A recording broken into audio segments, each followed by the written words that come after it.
Thursday, November 10th, 2016. We are in London here with Katie Stockton. Katie will be doing a presentation for us at the UK chapter of the Market Technicians Association. A very interesting presentation that we're very much looking forward to. But before we start, we will be doing a small interview to get to know Katie a bit more. So the first question. Would it be possible to give us some information about your educational background before getting involved with technical analysis?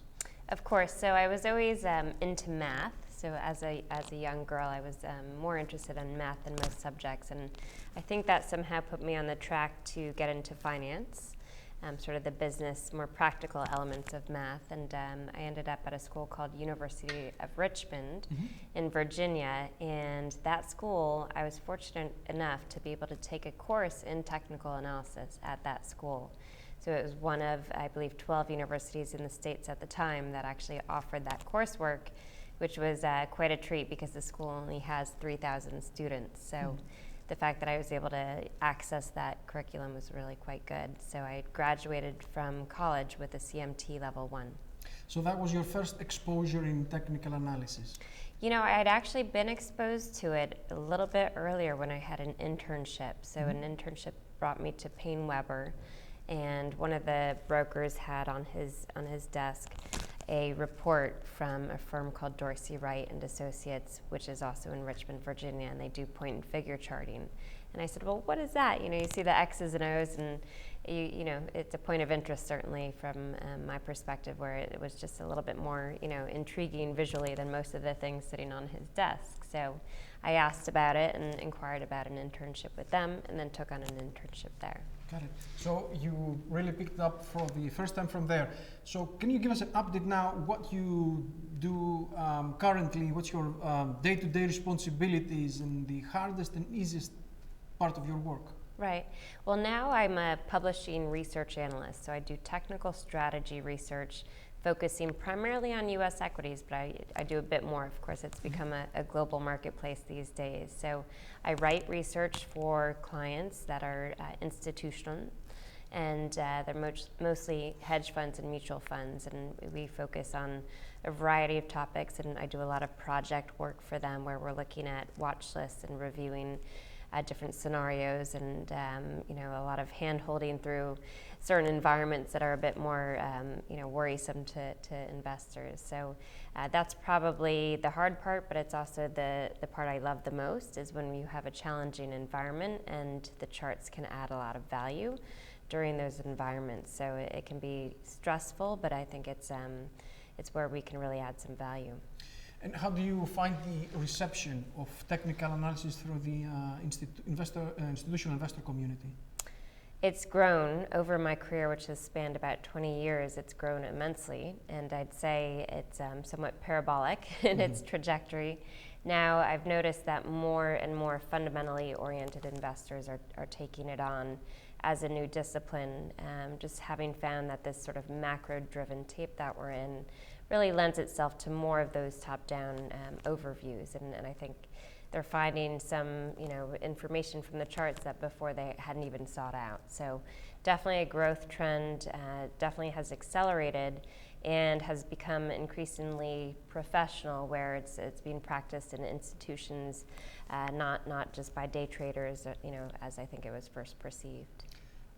Okay, speaking of tools, what are your favorite technical analysis tools and techniques? I know you'll be talking about trend following in the presentation, but in your day-to-day job or your approach towards markets, which ones are you using? I use a combination of support and resistance, which to me is really the most important takeaway from the charts, and also indicators. And the indicators I classify 3 ways. I classify them as trend following, overbought, oversold, and relative strength. And then third to all of that, I use market internal measures, which would consist of things like sentiment and market breadth. So it's the combination of those things that, you know, help me arrive at a market view. And then I try to express that view from more of a bottom-up perspective, where I look at a whole lot of individual stocks and you know, markets and commodities and currencies, and try to find more actionable ideas based on the combination of those indicators. Okay, and you, with reference to these tools, which people would you say have been the greatest influence in your technical analysis career, or not just people? If you had to recommend, say, 3 books, which ones would these be?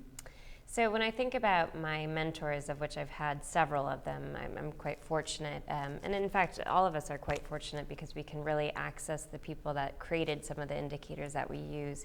It's still a young enough, I guess, industry that we have access to some of the people that really seem to be the founding fathers, at least in the US.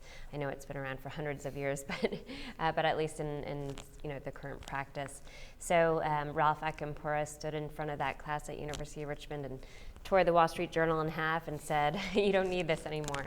And so, that certainly inspired a student to learn more, and such a great inspiration and a great person as well. So he was one mentor and someone who, fortunately, I've been able to stay in touch with.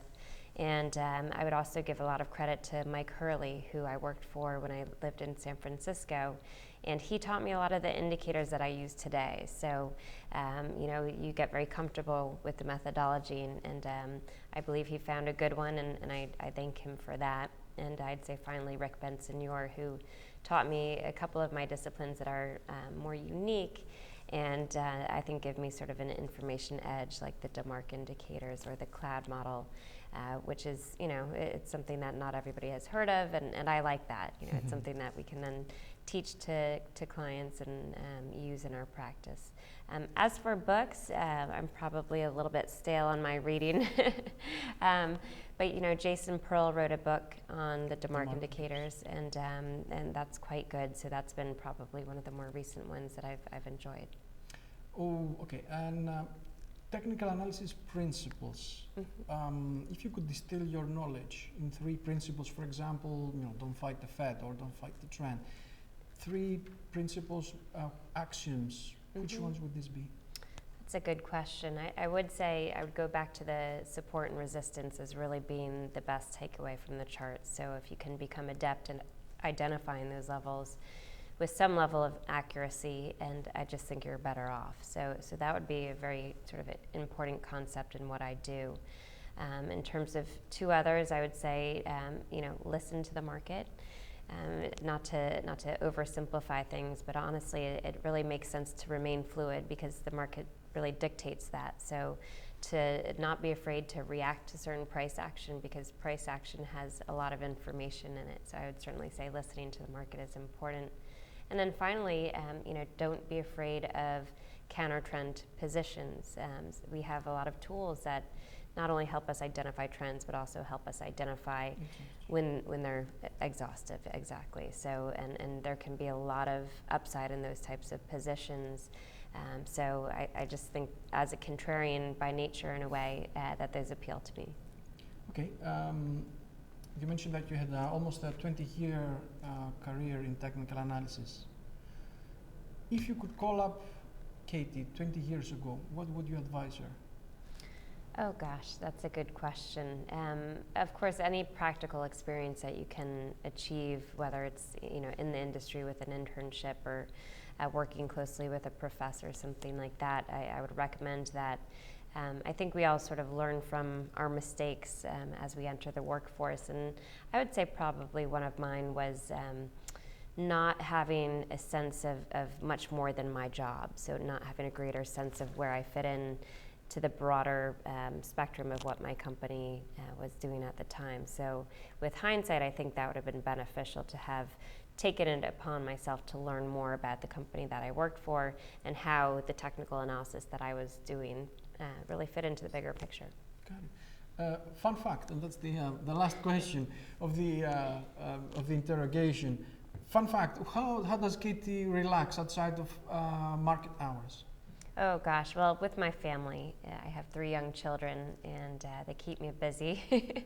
So I don't know if we'd call it relaxing, but they really, they're the light of my life. So I enjoy time with them. Perfect. Okay, Katie, thank you very much for the opportunity of this interview. This is Alex Piroglu with Katie Stockton from London. See you at the next MTA event at the UK chapter. Thank you very much.